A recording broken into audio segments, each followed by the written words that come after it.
Welcome to PiFi Show number 100, and welcome to our special guest scientist, Dr. Garry Nolan. A Stanford professor, Dr. Nolan has made significant contributions to immunology and cancer research for over 30 years. His work has enhanced our comprehension of immune cell signaling and communication. His journey began in the late 90s, making strides in advancing flow cytometry. He contributed to this technology that lets scientists examine particles suspended in a fluid passing through a laser. The method involved tagging cells with fluorescent labels that, when excited by the laser, emitted light at varying wavelengths. This provided essential data about cell structure and function. His work emphasized the technique's pivotal role in cell analysis. Dr. Nolan is the co-creator of Cytobank, aiding immunologists worldwide. It streamlines analysis and sharing of complex flow cytometry data. It's a key platform for studying cell signaling and functionality. Dr. Nolan's research explored tumor immunology, particularly tumors' evasion of the immune system. His work illuminated how immune cells target cancer, suggesting new therapies. Celebrated biomedical researcher Dr. Garry Nolan, acclaimed for his work in ovarian cancer research, has been honored with the NIH Director's Pioneer Award and the Teal Innovator Award. His election to the National Academy of Inventors echoes his significant contributions. Dr. Nolan's legacy is rooted in his work in immunology, and cancer research has broadened our understanding of the immune system and paved the way for future breakthroughs. Again, welcome Dr. Garry Nolan to the show. Hello, Dr. Garry Nolan. Great. Thank you very much for that introduction. Well, I was explaining to you earlier off the air that I was a little nervous about the introduction, and I asked for help from my little AI bot, and I thought it did pretty good. It actually, that's my voice synthesized. That's your voice synthesized? Yeah, that's it. That's its best attempt at it. So, wow, that was pretty good. I thought it was you reading something. No, I actually, I typed the script in, and it I had already synthesized my voice beforehand for other videos, and so you can just select the voice. And I thought it turned out pretty good. It's better than I could have done as a design build contractor. Yeah, that's good. So, no, I do appreciate your time, though. I know you're a busy fella, and so I really appreciate your time. I know that I've been working on trying to get you on the show for about a year, and I really appreciate your coming. And well, it's been, as we were back and forth over the months, I just been asked for so many, and you can't do them all, unfortunately. And then real life does catch up with you, and so I'm now back. I think I'll try to keep to a one a week schedule. So for the people who look at this and say, "But Garry, I asked you to do it 3 months ago. Why?" Yeah, I just send me another note, and we'll get you on the schedule.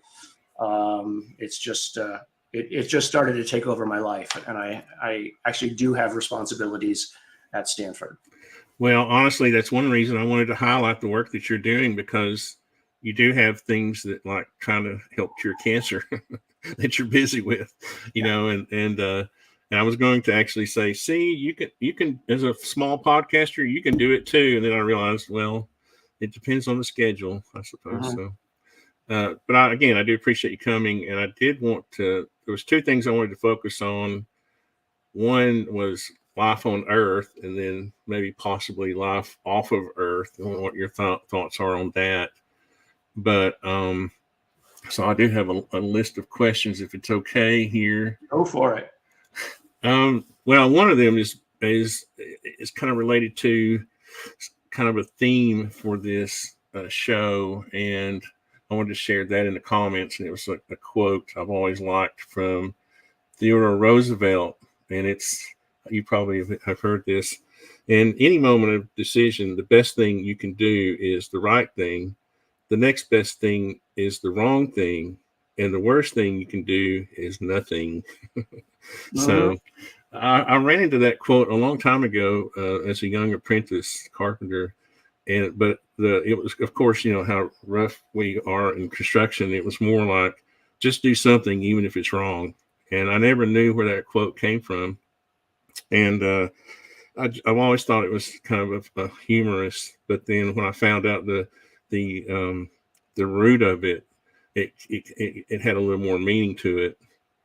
Well, And I mean, you learn from mistakes. I mean, in science, if you have a hypothesis, your hypothesis is either right or wrong. If it's wrong, you learn something, and that's how you focus the research. And even in evolution, the evolution makes mistakes, but sometimes one mistake, when mixed with another mistake, is a solution. that's funny you mentioned evolution, because one of the questions I was going to get into later, or subject, was this DNA. And I guess I should go ahead and ask. I'm one of those people that's been very interested in sort of the origins of life for a very long time. And several years ago, I had a DNA test done, and it's it's it was so obvious that, or it was kind of funny that, it came back that I have like 30% Viking blood.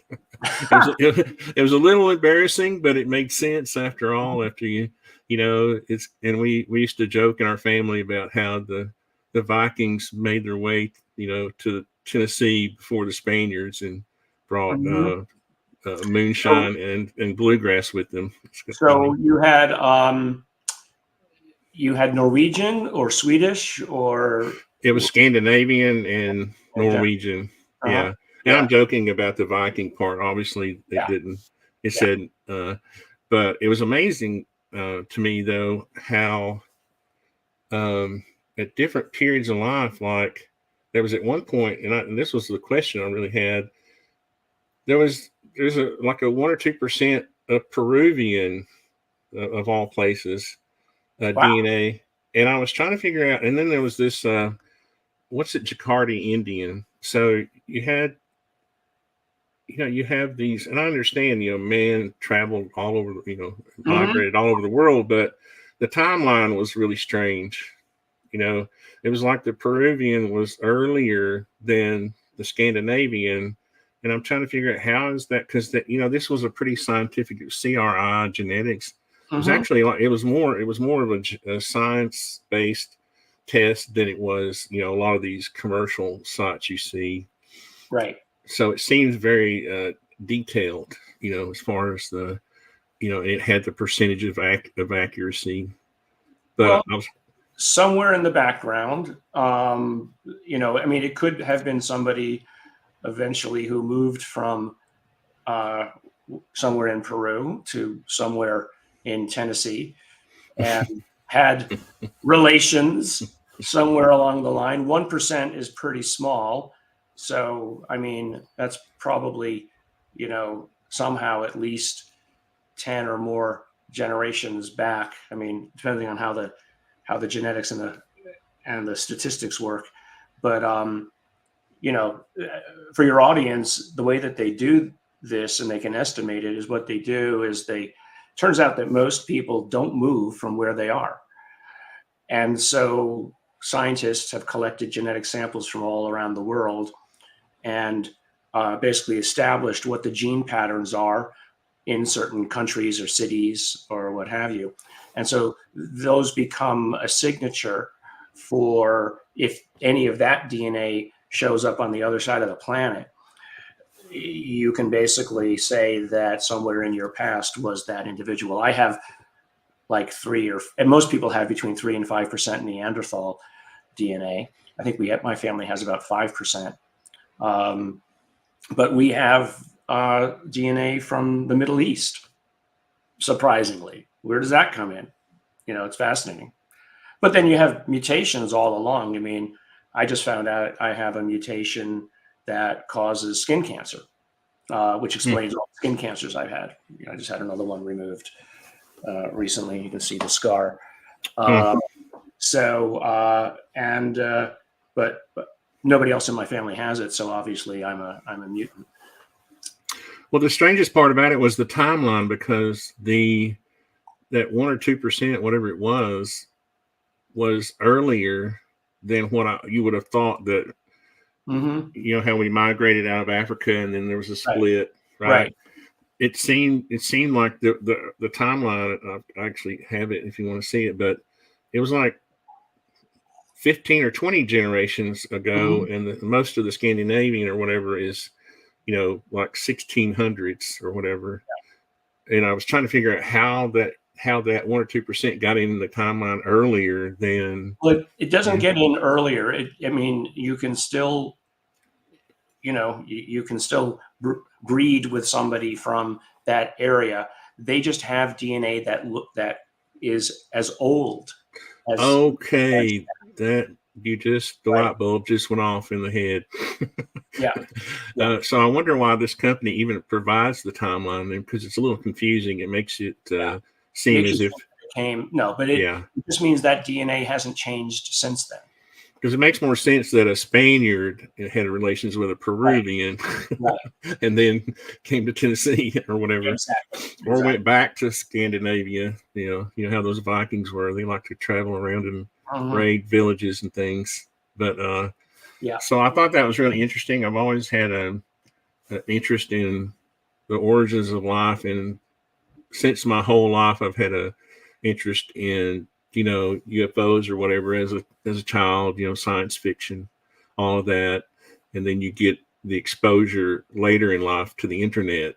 Mm-hmm. Everything starts to get kind of watered down or whatever, as far as the differences between fact and fiction.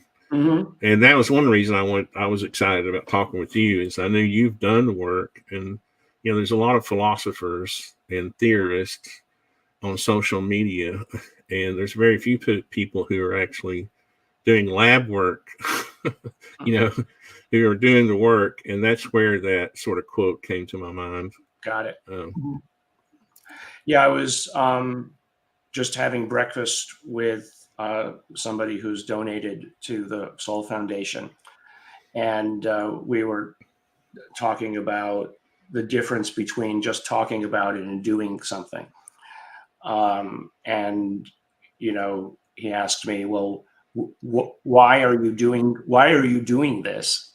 Not that he was disagreeing or anything, but I was like, "Well, at one level, I'm the right person at the right time, not because I'm special, because I happen to have the talents and I happen to have the interest and I happen to see a problem that needs to be solved."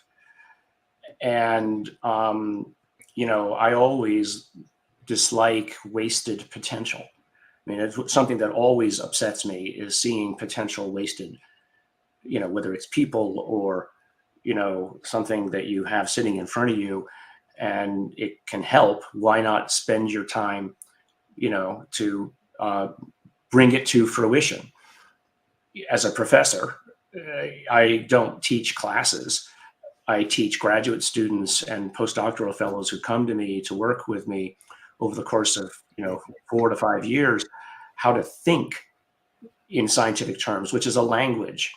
And the better you speak the language, the more able you are to enact your desires, frankly, in science. And so, I have a particular mode of thinking and an approach that some people want to learn, and they come to me, and over 5 years, I raise their potential, and they go out and do things.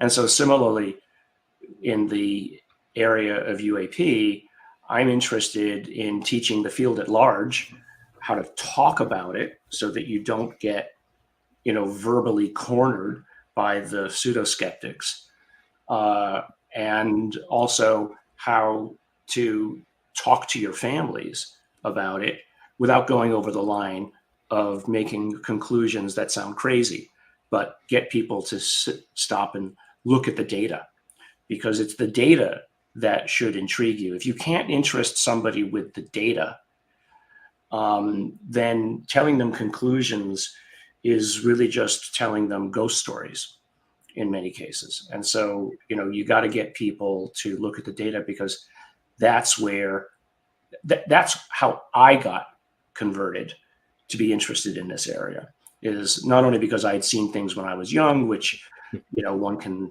say might have been real or imagined or what have you, or a mistake.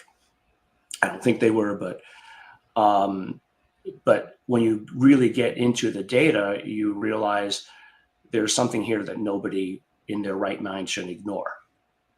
At least no scientist should. Have you seen things with your work? I guess I should ask this question first. Did someone come to you and say, "Hey, Gary, we need you. You have this reputation. We need real scientists who are doing things in the lab or whatever, or they're doing things, creating things. We need you to come on board and be an example for other scientists, because there seems to be a stigma surrounded." It wasn't exactly that way, but I mean, people did show up, as I've often talked about, in my office from the government and an aeronautics company, asking for my help on individuals who'd been hurt or damaged. And many of those individuals ended up being what we believe were the first cases of Havana syndrome.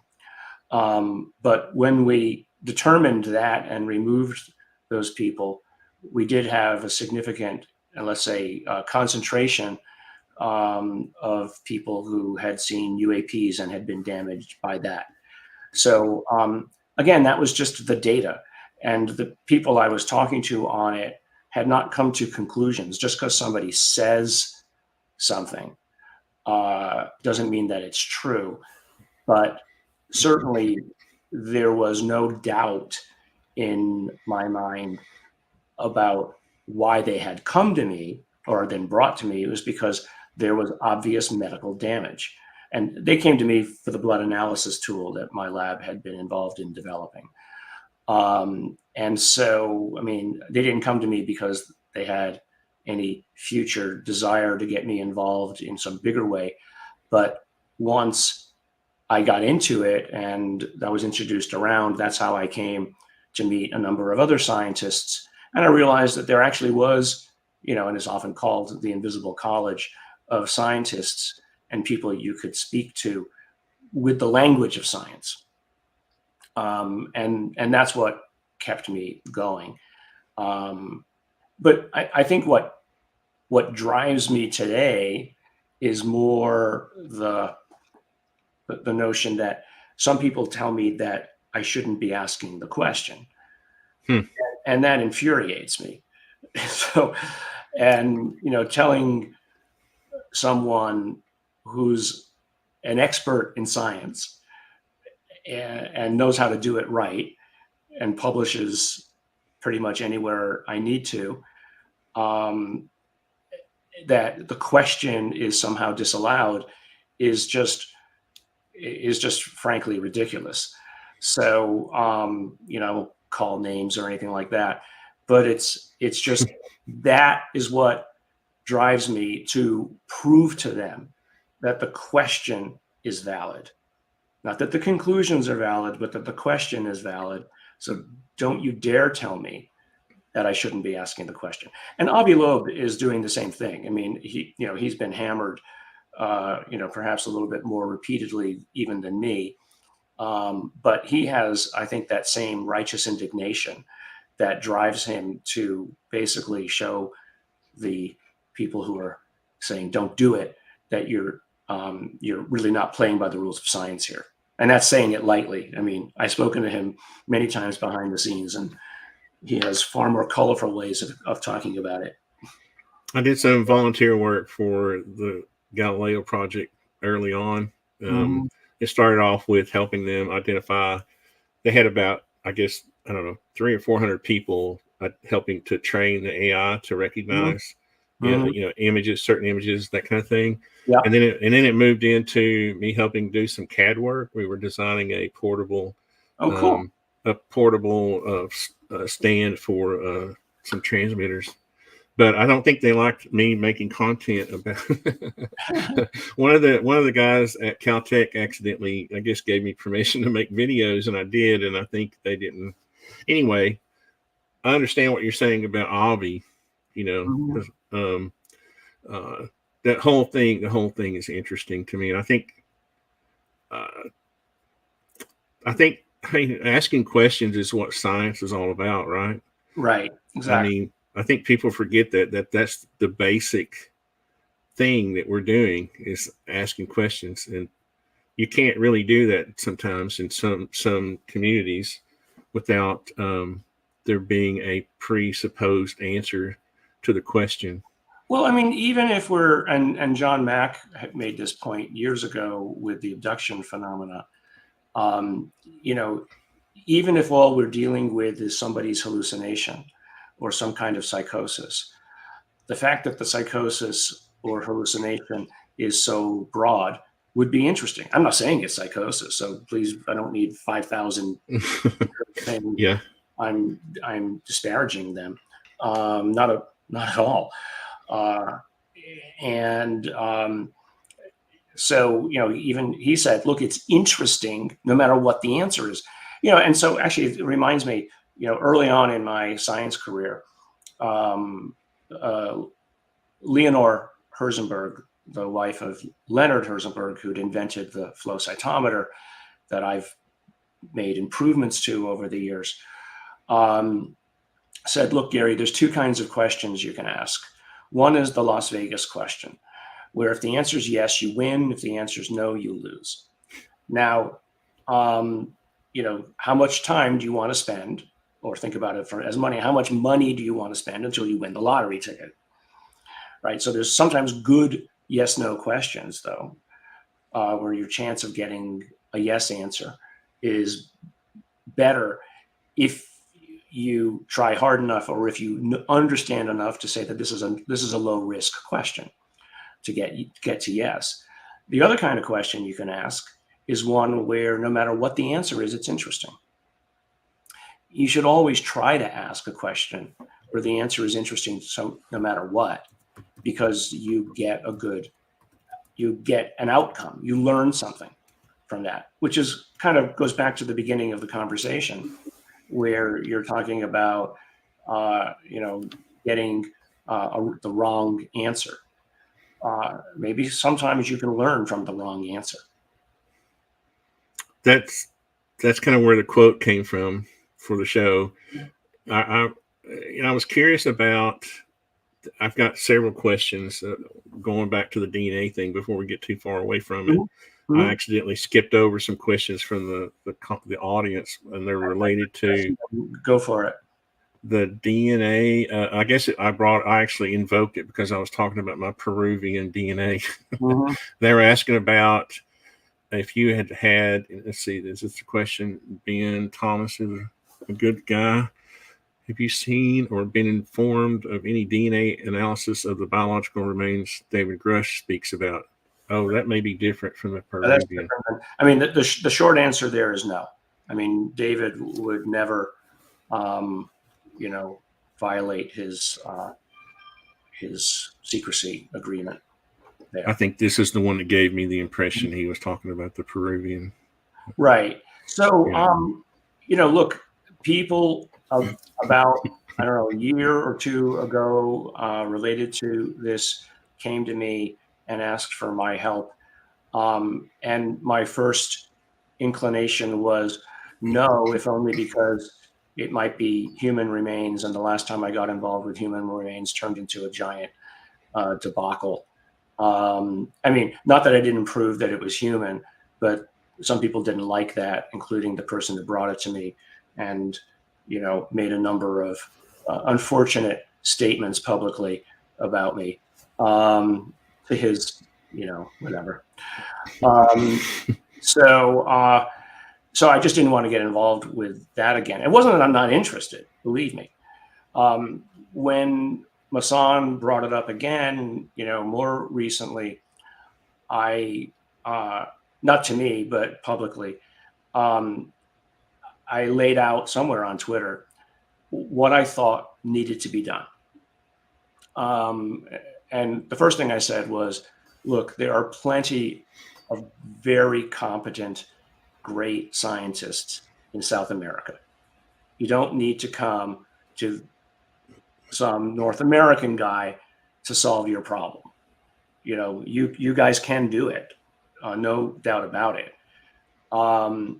Second thing was I laid out what I thought needed to be done in terms of the kinds of experts that need to be brought in and what I thought the costs would be, and pointed out that a real study would need somewhere on the order of about $2 million a year for 2 to 3 years to bring in the right kind of people to do it. But the other point I made was it needs to be done behind closed doors, and not, the results never come out, but you cannot have cameras. So one of the proposals that was made to me was that they would follow me around the laboratory. I said, with a camera, I said, no, you won't. That's just not how it's done. Yeah.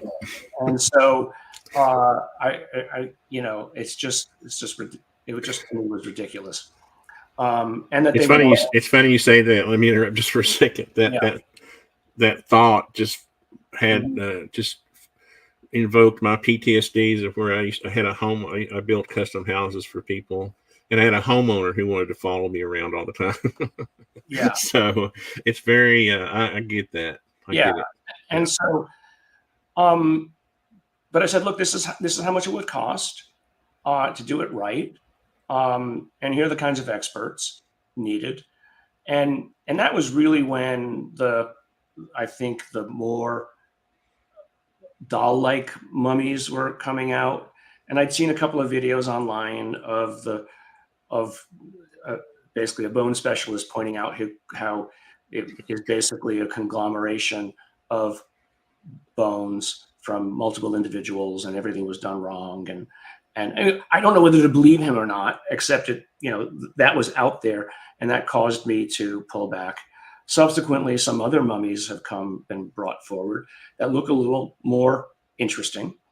And I think the last time I publicly commented was really saying, because they had brought in, forensic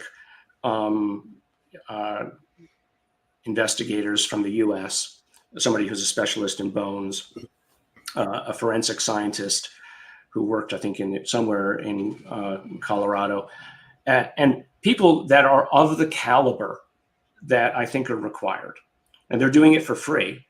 And so for me, the open question is, well, are their results going to be made public immediately, et cetera? I mean, my big push, at least is get it peer reviewed, write it up as a scientific paper. I would be happy to advise a little bit if they get results that look interesting on how to write a scientific paper, but they can probably find somebody down there who could do that, because that's sort of it's the minimum of what makes this report credible. And it's not because it's better. It's just because that's the kind of the cultural expectation of how you validate a result, and resist the urge to do a press conference. Do a press conference after you get it accepted and it is published. That's great. That's when you do a press conference, not before. Now, I think people will say, well, Garry, if we hadn't done all these press conferences, nobody would be interested. Fine. You've got people interested. But once you get them seriously involved in the analysis of stuff, that's when you need to go into a bit of a stealth mode again and do the real science and be patient. What do you say to people who, I actually have been mistaken for like a huge skeptic, or I'm certainly not a debunker. There's no anything you can show people that says I'm a debunker, but I was brought up to ask questions about everything.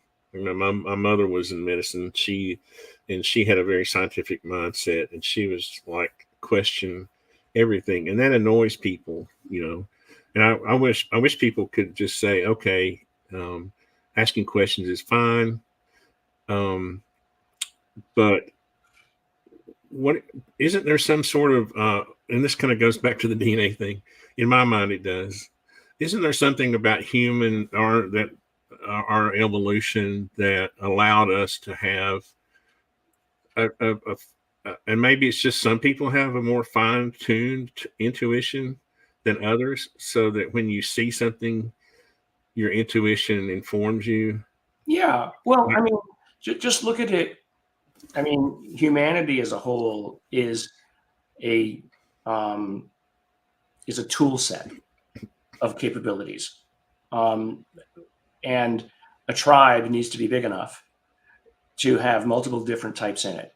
You have to have somebody who's essentially a scientist. The first scientists were probably shamans testing things, right? And then realizing that some things had practical value for helping people get better, right? They made an observation. Other people were better at hunting, etc. So evolution has the ability to create these different professions, let's call them, or at least inclinations towards being expert at a profession. So, I think it's perfectly fine that that's how evolution works. I mean, it's necessary. I mean, not everybody can do everything. I mean, soon maybe we'll have AI that can do everything, and that will probably be a disaster. But because I think it'll just make it lazy. But yeah, hopefully AI will evolve like humans. Well, not like humans, but in the same manner where it has improved over time. Hopefully. So the reason I brought that up is because my first impression of seeing the mummies was that I thought they were, they weren't real, but I don't have any basis for that. And I don't. So I want people online to understand that there are people like me who don't mean harm by being skeptical. I don't mean any harm if I say, "Wow, that doesn't look real." It's not like I'm trying to hurt, anyone or it's just that's intuitive. It's just an intuitive thing. There's just not enough data yet to make a conclusion. Yeah. The default position is I don't know. Right. Okay, if somebody has the time and interest and inclination and money to, do a little bit of investigation, do it. I'm not against that. I mean, I would support some sort of crowdfunding to finance something like that. So even though I ask questions and I have this intuition, I still want to see science performed, Mm-hmm. And that's there is a class of people I call the objective class that are like that who are taken out of context most of the time, in that we just want to see science performed. Right. We want to see that. I'd love to, and I'm sure people in the audience are saying, yeah, that would be great. I can tell from their questions, but I'm curious, you mentioned the Soul Foundation.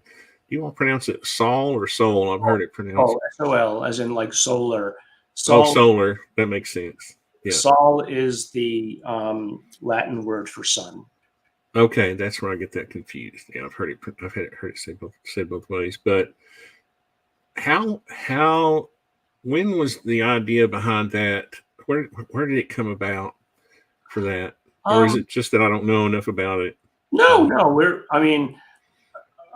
A friend introduced who knew both Peter and I, introduced us and said, hey, this might be something interesting to do, and introduced us to a number of individuals, including potential funders, to do this.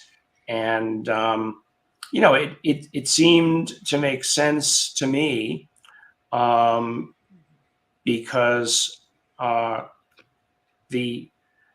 of the things that I have learned in my day job science is that there's two kinds of people. There's people who want to just continue to do the science and put the information on a library shelf, and that's what they get pleasure out of. I get pleasure out of enabling people to do things with new technologies. I still like the discovery, but I'm not really what you call a mechanism scientist trying to understand the mechanisms and of how things operate. I want to develop the tools that allow people to study that. But I realized that the NIH was insufficient to enable some of this, that I needed to go commercial, that you need a vehicle where you can concentrate the efforts to move an idea forward. And that's why I've started so many companies. But so similarly, what I saw when I went out looking in the literature is that there was no literature on this. I mean, there's papers here or papers there.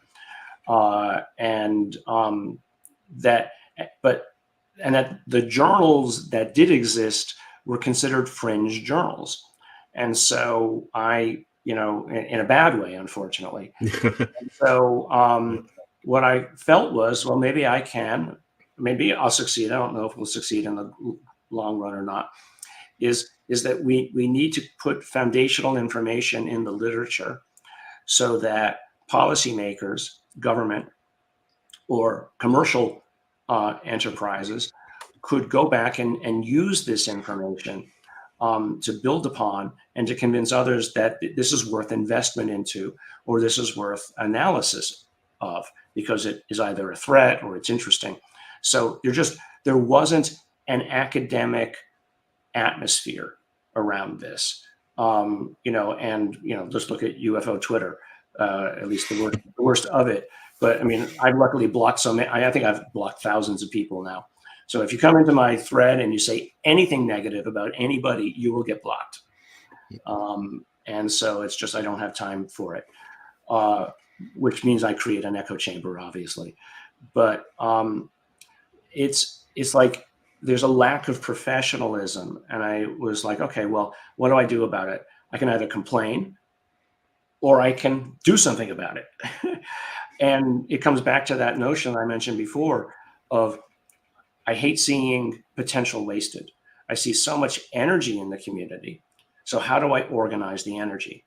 And the Soul Foundation, at least, is where I can do a kind of organization of it. And then others have popped up as well. I mean, we're certainly not the only ones. There's what are the other ones that are out there? There's UAPX, SCU, and several others. There's Ryan Graves, ASA. We're creating one for whistleblowers now, as a legal advice operation. So it's professionalizing it and taking it away from the people who are, all they want to do is endlessly argue on Twitter back and forth. So the Soul Foundation hasn't, because I've had people come to me and say, oh, the Soul Foundation has contacts inside, the intelligence community, and they've been given information. This is kind of the clutter that you run across, I mean, first of all, how can you not have contacts with the government on this? And yeah, I guess the inference is that this plan that's been laid out, honestly, I haven't watched all of the videos, so I'm not very educated on the plan that's been laid out. It's news to me, and I'm just a puppet on somebody else's string. Fine. I thought there was some plan. How to you have to read like 1,000 things on social media to get to the correct correct thing. And so there's this myth or whatever that there's this 5 or 10 year plan of disclosure. I mean, humans like to think that there's an order to the universe, and that they like to think that everything that occurs is due to some higher power. Great. I can't help it. As far as I can tell, it's the random effects of people pushing and pulling in one direction. And so, yes, I feel that there definitely are people within government who are pulling towards. There are people there who are pushing against. There's people on the outside who are like me pushing towards. Is there's certainly a grand plan to try to stop the information from coming out. I mean, that's obvious to anybody, who looks. There's an asymmetry to the argument. But the information being whether or not these things are real. I mean, I have not seen a warehouse with. I wasn't trying to trick you into an answer. Don't worry. No, I haven't studied it enough to be able to ask proper questions. But the Soul Foundation. It's interesting because of course we have David Grush is one of the co-founders, and it's interesting because there's two sides to the argument. There's that it exists, and the people are screaming, "Oh well, don't say anything more until you show me evidence." Okay, agreed. We're trying. And then there's people on like the Kirkpatrick Arrow review that came out, and Chris Mellon dissected it live on the debrief today. And I mean, very compelling takedown of it. But there's people. So if you look at that report, it makes a lot of conclusions, but doesn't give you any science or any. Well, okay, how did you come to that conclusion? Show me the data. So here you have people saying, and then of course all the skeptics said, "Oh, look, Arrow said it doesn't exist." Ha. Well, no, you're claiming that you want us to show evidence, but when they come to a bunch of conclusions with no evidence, you're willing to accept it, right? So there's a hypocrisy, obviously. But the asymmetry is that the people like Arrow and the DoD get to veto people like David from releasing the information. So David says, "I've got it. I can win this argument, but you have to let me talk about it." And the other side says, "Nope." So it's like a chessboard where one person makes up the rules as they go along, and the other person plays by the rules.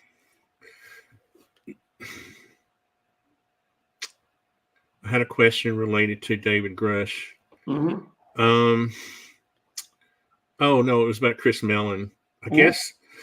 So I was born in the 60s, 62. Mm-hmm. And I remember I had my religious experience at about 10, maybe, I can't remember exactly when, what the age, but I grew up in a Baptist church. My mother took me Sunday morning, Sunday night, Wednesday night, dinner. In the South you have dinner on Wednesday night at church. Mm-hmm. And so, but my mother was also a very broad-minded person. Like I said before, she had a very scientific mindset, and she would go on these mission trips and be exposed to different religions across the world. I mean, all of them. She would go to Asian countries and be exposed to Hinduism, Buddhism. Then she would go to the Middle East and Judaism and Islam, all of this stuff. And she would come back, and that had an effect on me. Mm-hmm.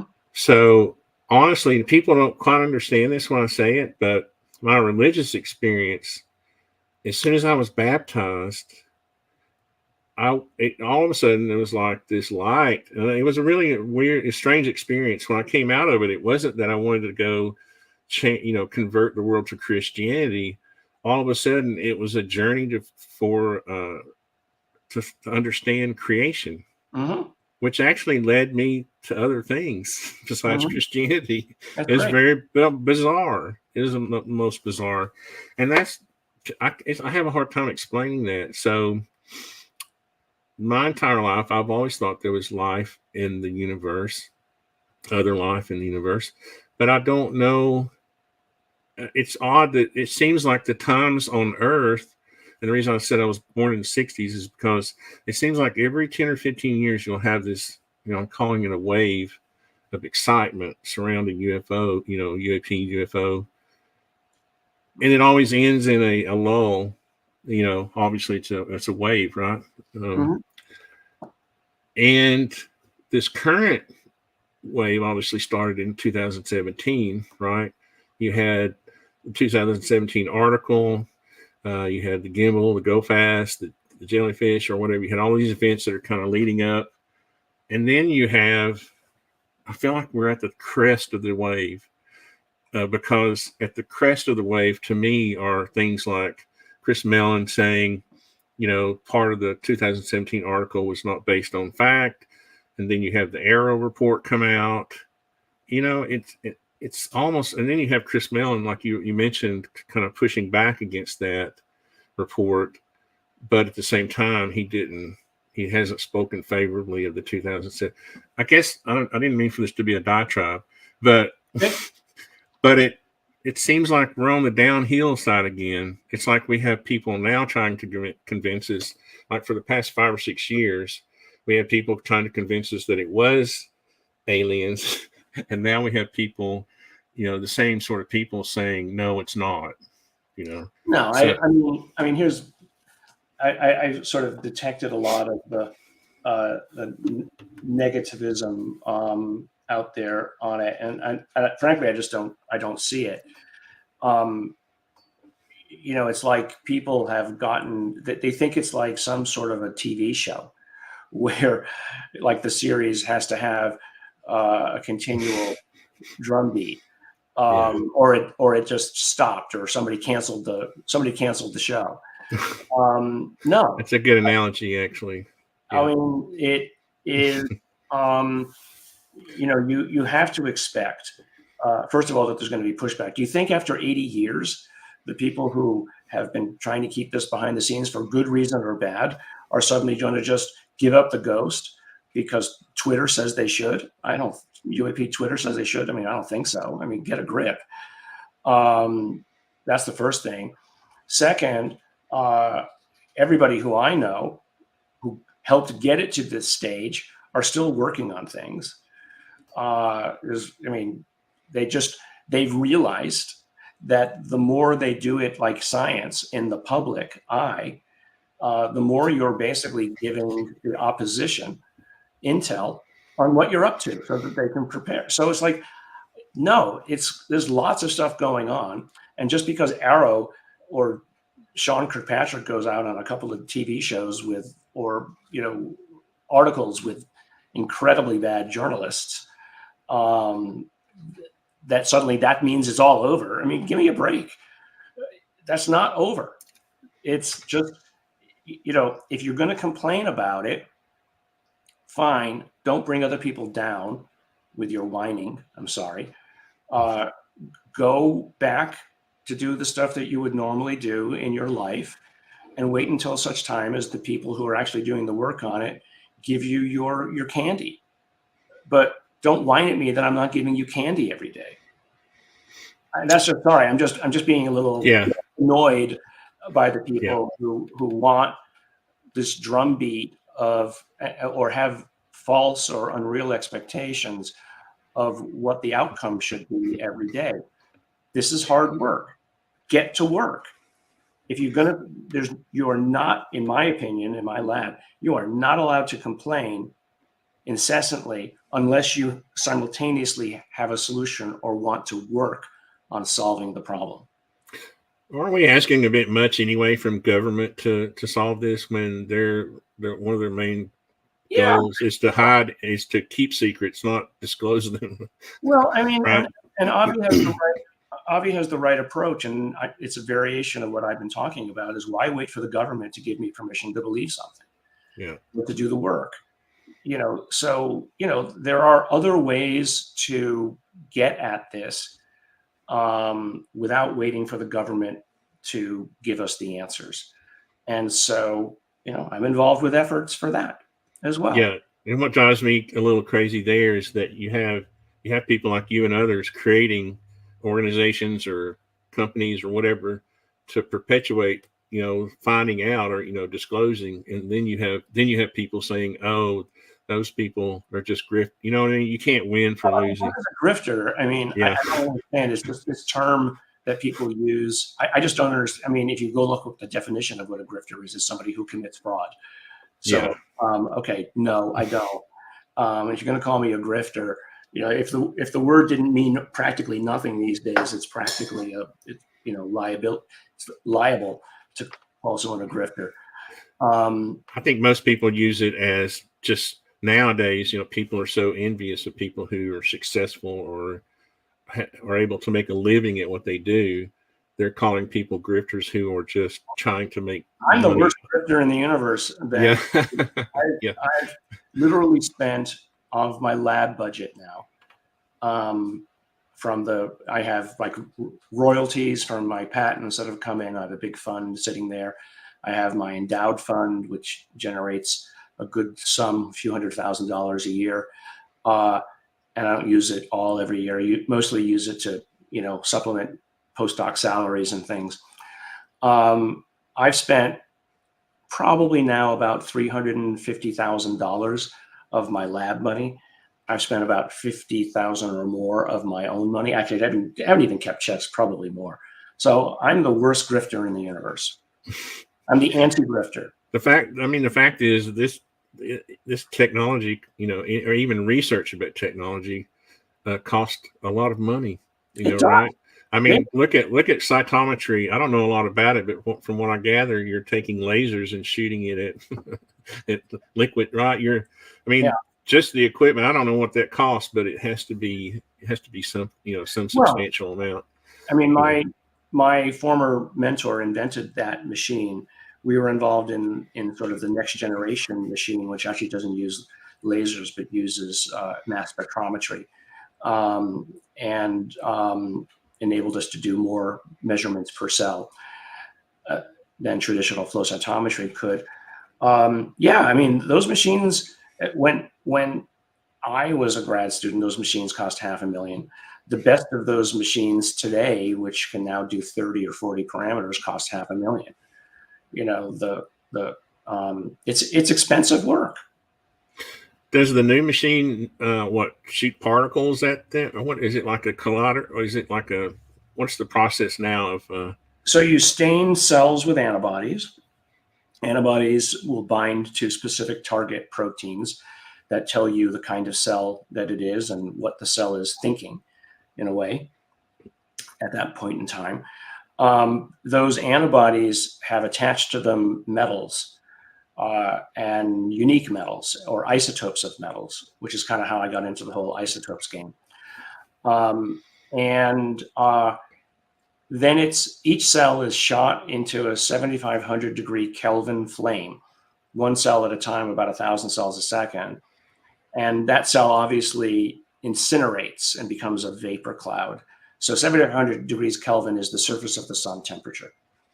That stream of cells of atoms now passes into what's called a mass spectrometer, which detects the metal weights. And the number of, let's say, lanthanum ions we detect tells me how much CD8 is on of a protein is on. So the protein, the antibody, the metals, I'm measuring the metals, which are a surrogate of measuring the protein. And so the instrument collects this data. We collate the data, we process it, and then we create pretty graphs and hopefully come to conclusions. So that's how the instrument generally works. But it requires a lot of math and algorithm afterwards. And so we've moved on to a lot of AI, artificial intelligence, machine learning, and we're even using ChatGPT. Do you all use ChatGPT? I didn't know if you all had like a specially trained language model.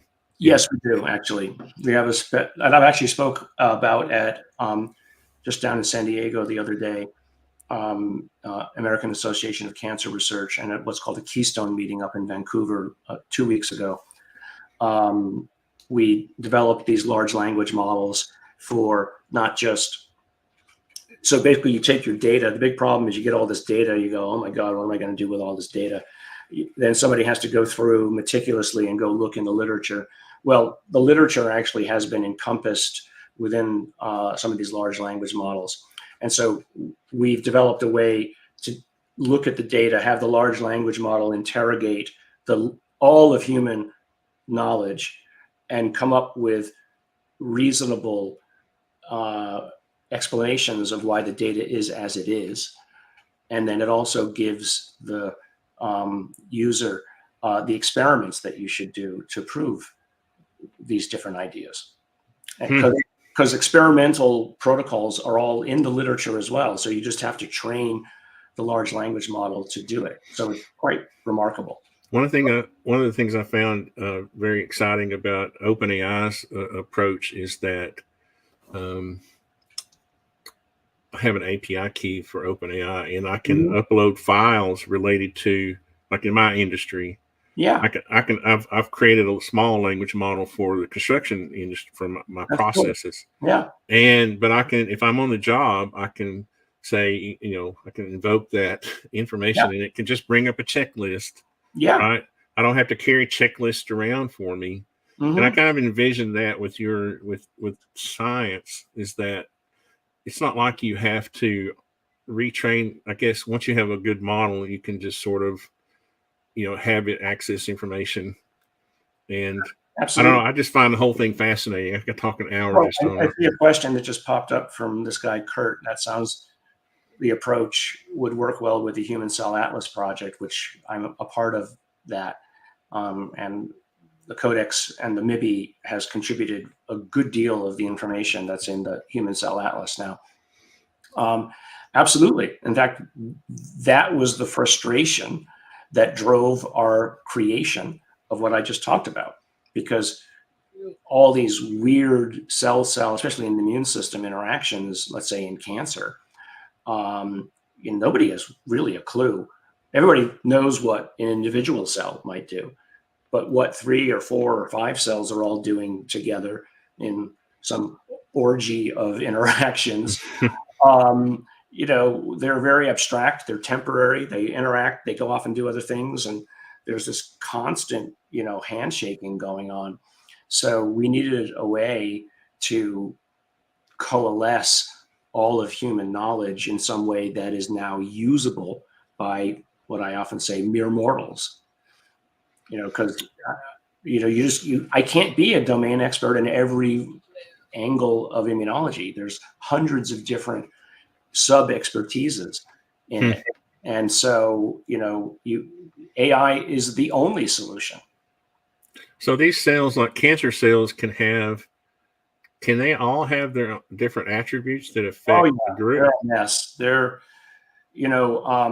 people often talk of evolution as a movement towards a goal, and that the cancer evolves towards something. In fact, it's quite the opposite. Normal cells.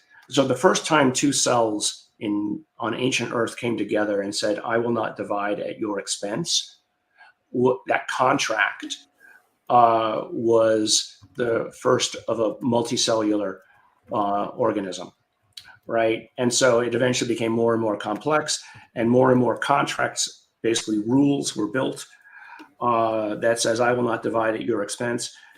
So what cancer is a breaking of the contract.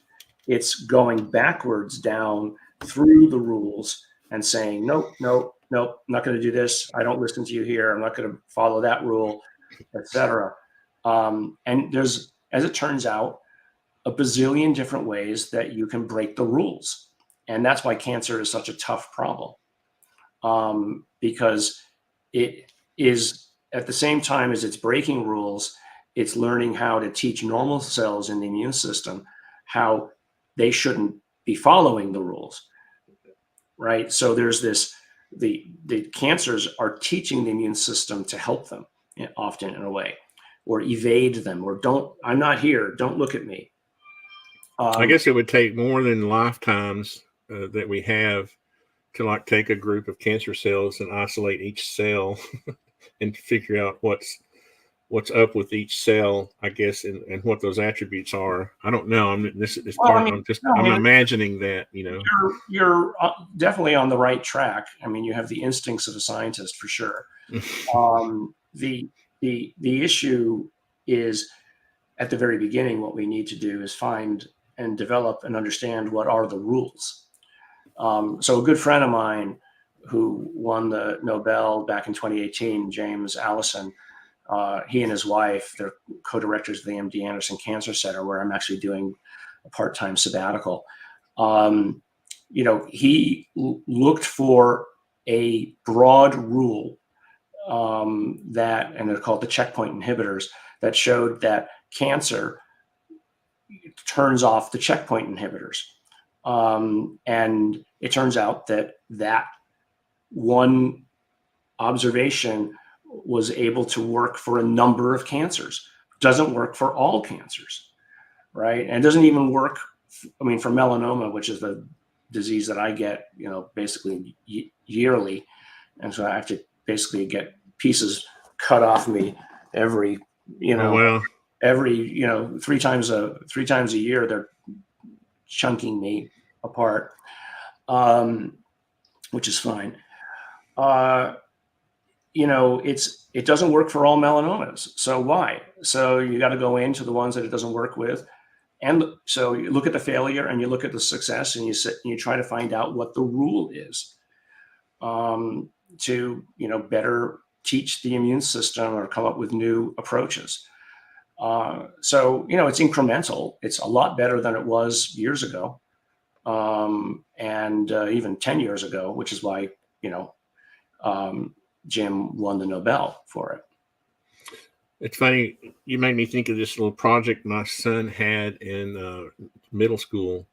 It was I think it was biology class, and he had to create a model of something, and we chose was it bacteriophage? It was the little engine, Yeah, cool. And I thought at that time, I kept thinking, why can't we program this thing to go in and fight cancer? Well, one of my first contributions was the development of a rapid retroviral production system, the so-called 293T, which is a variation of what we showed was possible, is now used for all human gene therapy. Using retroviruses, lentiviruses. Basically the lentiviruses are produced in the 293 T cell project, because when I was in David Baltimore's lab, who won the Nobel Prize years ago for retroviral research, one of the other postdocs couldn't do something. And I was sitting there thinking, well, I have this cell line. If we did it in that cell line this way, I could fix his problem. And we did. And actually, it was one of the biggest money makers of all time for me. Wow. Coming up with that idea, just seeing somebody's problem and then realizing that you had a potential solution, and then working with him his name is Warren Pear. He's at the University of Pennsylvania now, big time gene therapy. He's an MD. And working with him to make that idea happen. So, and the idea is to use retroviruses to drag genes in to cells. I'm thinking, how do I change all my cells so that I don't have the MIT-F E218K mutation? How do I change them all so I don't get melanoma twice a year? I guess that's the discovery we're looking for, right? Yeah. How close do you think we are to something like that? I guess there's no way to tell, right? There's no way to tell. It's beyond the 5-year horizon. But, I think the unexpected solution, which is why you do basic research. CRISPR is an example of incredible basic research. Somebody found a bunch of repeat sequences in a bacterial chromosome, and strangely, between the repeat sequences, there were sequences of viruses. And they're like, well, why are these things all lined up in one place? And then they found that there were proteins that bound there. And then they found that those proteins plus those sequences could prevent the entry of viruses that matched that sequence. And CRISPR was born. And because they realized what was happening was that the proteins with that template memory, sort of an immune system memory, were capable of then preventing the virus from entering the cell. Remarkable. And of course, a woman at Berkeley won the Nobel Prize for that. So CRISPR, I may be thinking of something different. There's sort of an open source method for DNA. Of binding binding to certain sequences And when you bind to certain sequences in that DNA or RNA, you can alter the DNA that's there depending on what other things you drag with you. And so, people have exploited it in, 50 different ways. The core observation, but it was basic research that drove people who are a little bit more practically minded to realize, oh, I can use this for this, which is why you do basic research. Don't they have a little tool you can? I remember getting a box in the mail one time. I ordered.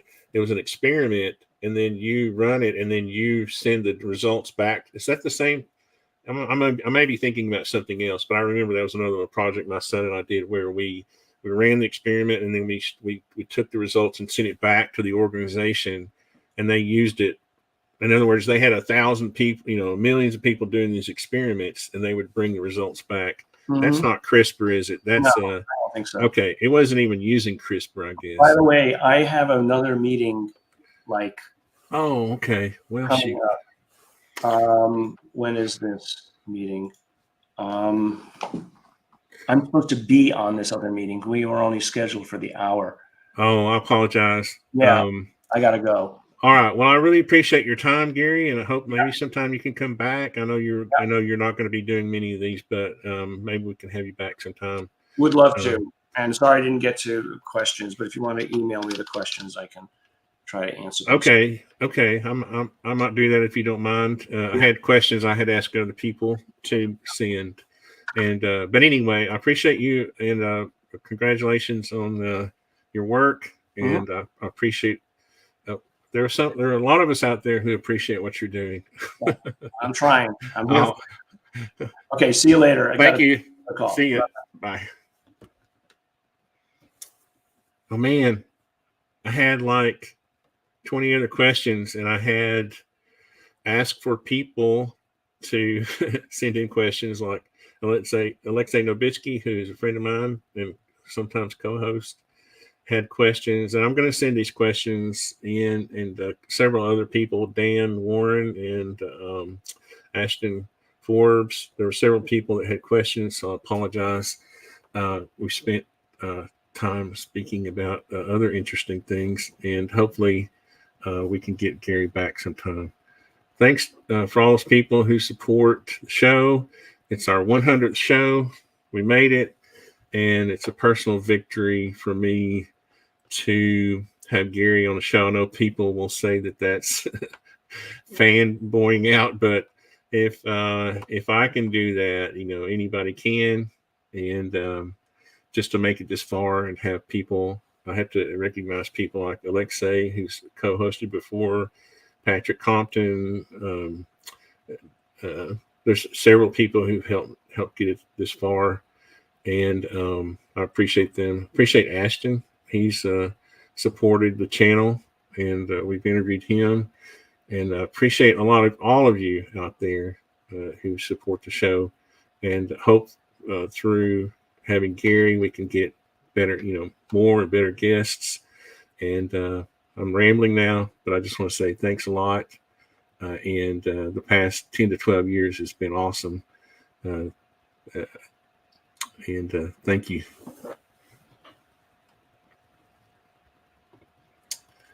Now, if I could just learn how to end this show, it would be great. What